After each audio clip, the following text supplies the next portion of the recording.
Everyone, today we got a very special car behind us, a car that never came to the States, but we get the pleasure of looking at a rare E30. So today we're going to be looking at this E30 Touring and talking to the owner and learning all about it. Hey Eric, what's up, my man? Hey Nick, how are you? Good, thanks for bringing your car out. No, thank you. So what do we have behind us here? So we've got an 89 325i Touring. Okay. Came out of Germany about 5 years ago, 6 years ago, I guess now. And this car never came to the States, so how'd you get this car into the States?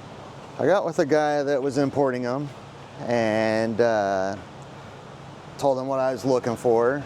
He was going back and forth between here and Germany and sending me photos of different ones and what he can find. And this was one of the few 325s over the 318s that he had, or 316s.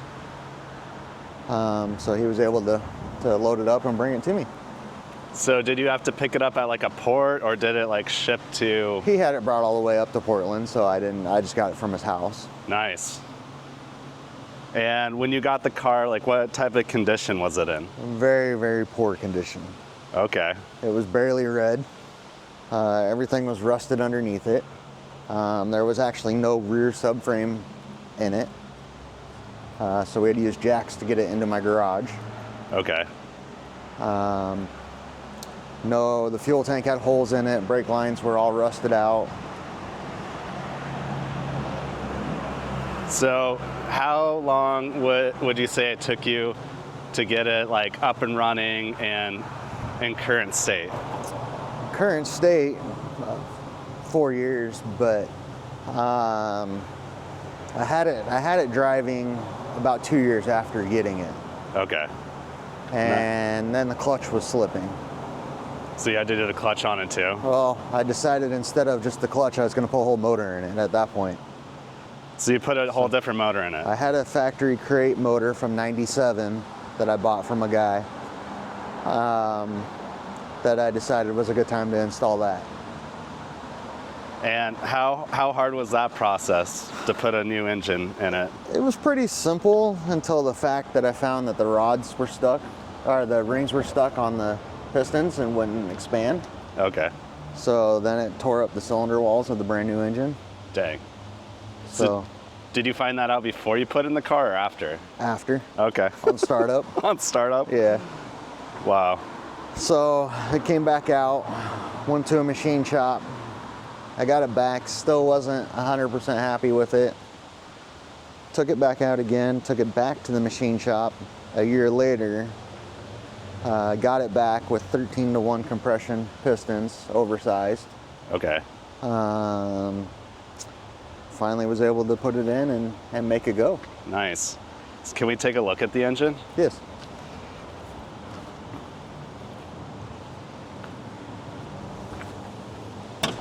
And so these have the forward Front flipping forward. hood.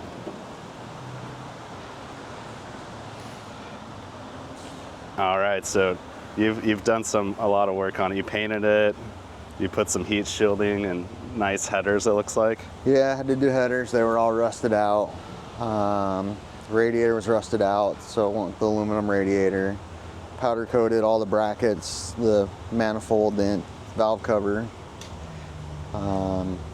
So this engine was in and out of the car twice.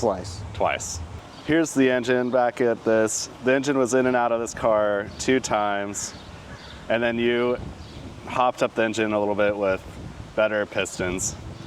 13-to-1 custom, oversized pistons. And what does that do for like the performance and horsepower and all that?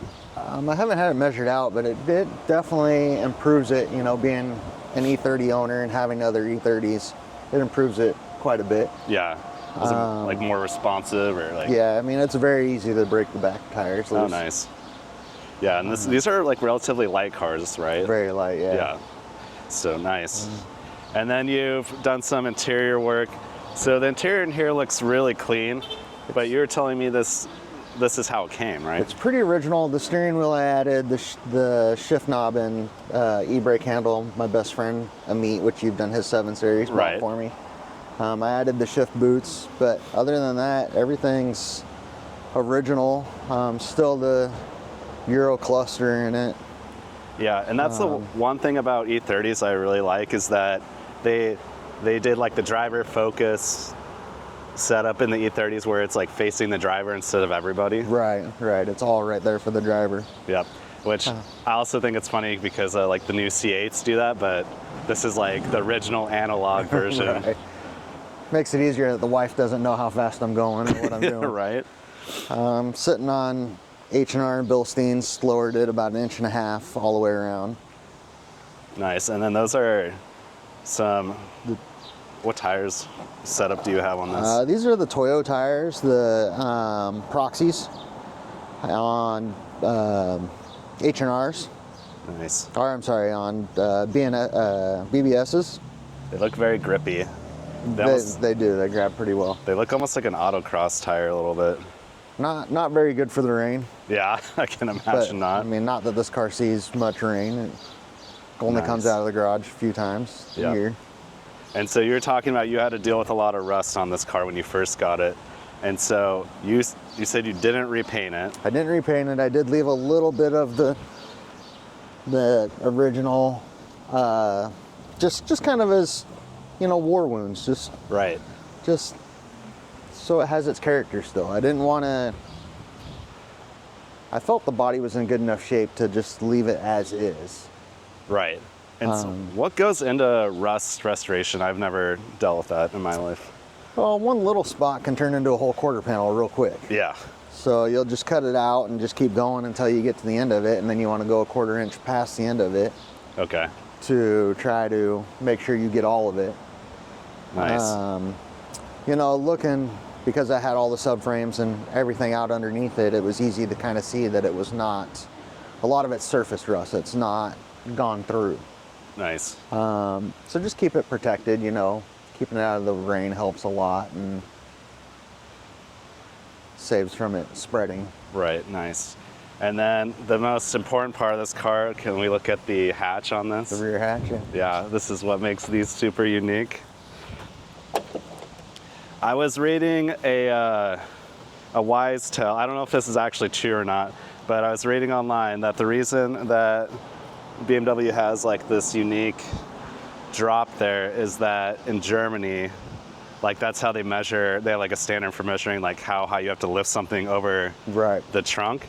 And apparently they say that it's like how much like beer you have to load. And so like by having this cutaway, it like lowers the lift area for putting beer in the car. That's important. You don't want to lift beer this high, that's for sure. Right. Risks of dropping it. Nice. And it's got the functional storage cover. Very cool.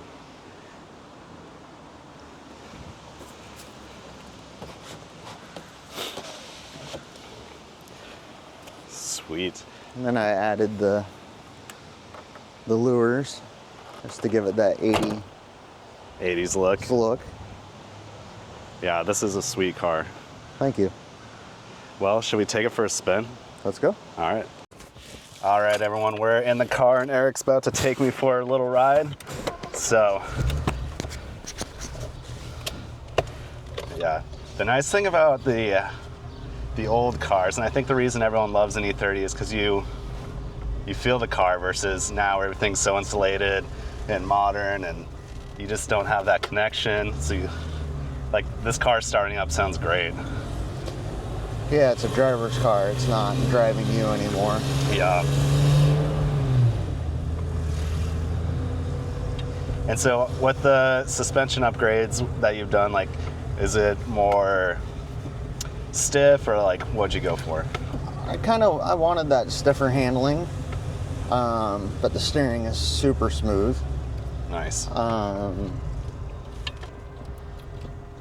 It's I want it to hold the road, but I want to be in control of it too. Right. And is it the same steering box from the E30 or did you upgrade it? Kept it? Yeah, kept it and kept all the steering linkage all the same. Nice.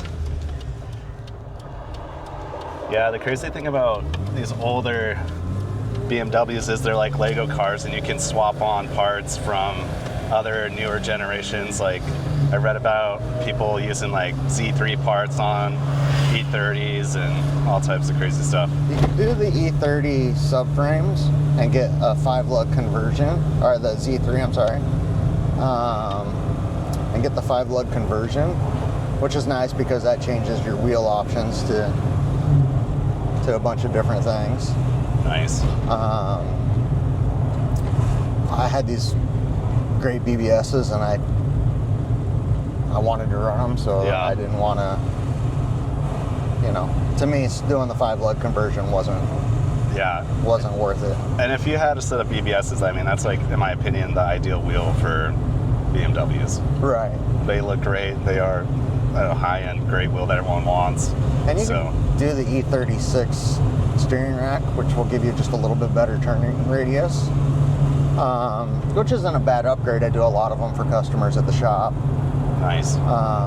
But it's, at the point of this project, I just kind of wanted to keep it as mostly original. Yeah. And that was the one thing that I was like super impressed by, was that you kept, like, the paint on this car is not a respray, it's the original paint.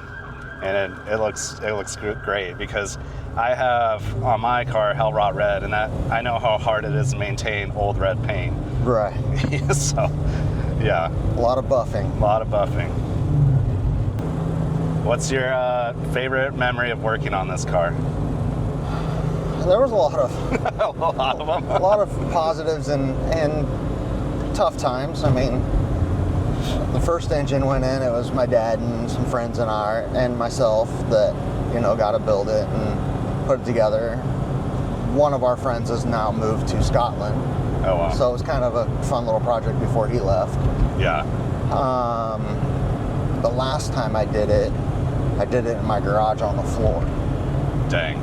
And my son, being 8 at that time, was into it a little bit. So, he helped out, and then, a lot of help from my wife. There was some hard times and some easier times, Yeah. I will say, with that. But, So it was tested the marriage a few times. Yeah, all hands on board for this project. Nice. So it's nice just to say, everybody pitched in, and a little piece of everybody helped me do this car. Yeah. This car rides pretty smooth. Like, you can definitely feel like the stiffness of it with the different springs, but like it's not like super bouncy. Yeah, it holds the road pretty well. Do you have any advice for anybody doing an E30 project? Make it your own. I mean, if I tell anybody to, just make it your own. It's one of those cars that you can do that with. Right. You can, if you want to S52 it, S52 it. If you want to leave it stock, leave it stock. I mean, it's your car. Yeah. And with you being a mechanic and running a shop, have you ever like seen someone do an S52 swap, and how hard would that be? Yeah, we've actually done a few for some customers.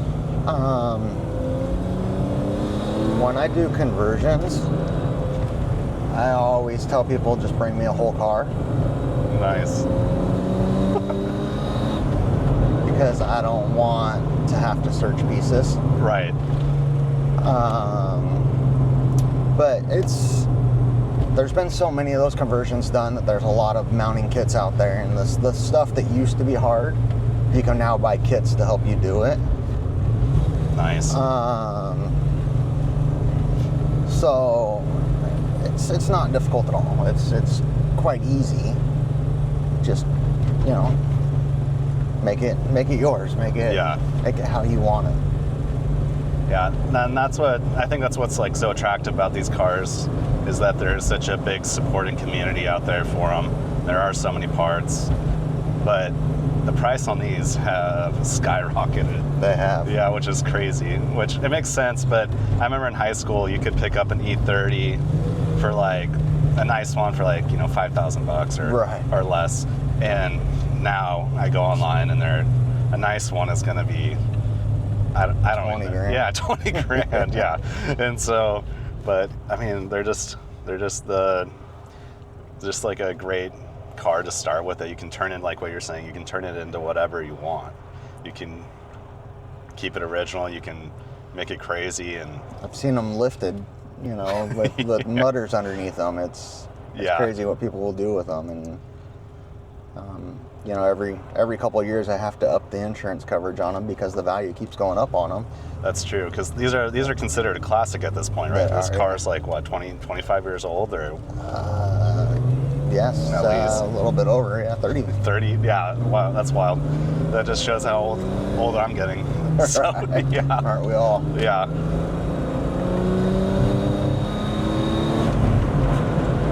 Nice. Yeah, it moves. It moves. I let a buddy borrow it, and because he took it up to the E30 picnic in Seattle, he didn't know how fast the kilometers were, so he made little cheat sheets so he knew how fast he was going. Oh, it's still in So- kilometers. So he didn't get his tickets. Nice. Fred's little cheat sheets. I love it. Yeah. It's a fun little project. Yep. Well, I just appreciate you taking the time to show me it and driving me around, and this is a fun car. Yeah, thank you. It's Yep. been fun, and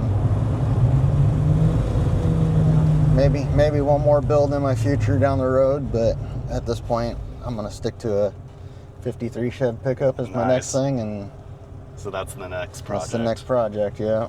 Nice. Well, when that's done, you'll have to show me it. Well, I'll give you a call. All right. Till next time. Thanks, Nick. Yep.